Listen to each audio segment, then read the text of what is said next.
In a dark and rain-drenched city haunted by crime, Detective William Somerset, a weary investigator on the verge of retirement, hopes to leave behind a life of endless cases and disturbing discoveries. Just as he begins preparing to step away, he's assigned a final case, a particularly gruesome murder partnered with Detective David Mills, a young and passionate cop new to the precinct. This unlikely duo couldn't be more different. Somerset is cautious and methodical, while Mills is impulsive and driven by an unyielding sense of justice. Somerset wants out of this life, but Mills feels he can still make a difference. They quickly realize that this first crime is no random killing.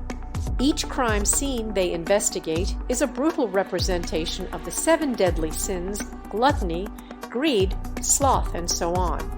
The killer, who has chosen these sins as his grotesque theme, seems to see himself as a twisted moral teacher, and each murder is staged with meticulous, horrifying detail, leaving both detectives horrified and confused. Somerset sees the darkness of the world reflected in these crimes and urges Mills to proceed cautiously, warning him of how easy it is to lose oneself in cases like this.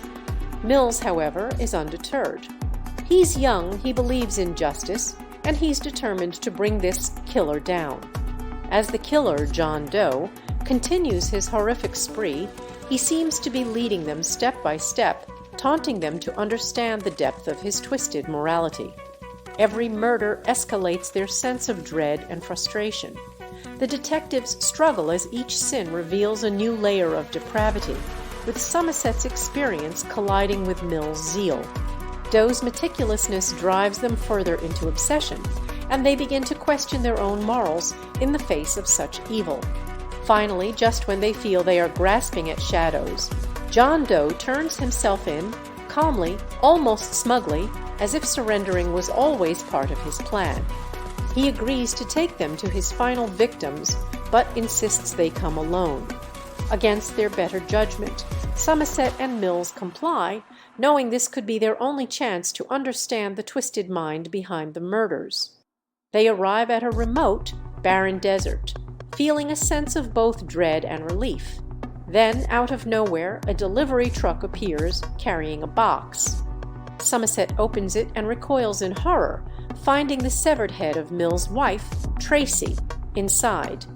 As Somerset looks back at Mills, he realizes with a chilling clarity that Doe's plan has been to push Mills into becoming wrath the final sin by driving him to a point of no return. Mills, heartbroken and enraged, stands at the precipice of choice: exact vengeance or deny Doe his final victory. But Mills, unable to contain his anguish, pulls the trigger, killing Doe and fulfilling the final sin. In the end, Mills has fallen into Doe's trap, consumed by wrath, leaving Somerset standing alone, looking out at the world he had tried to escape.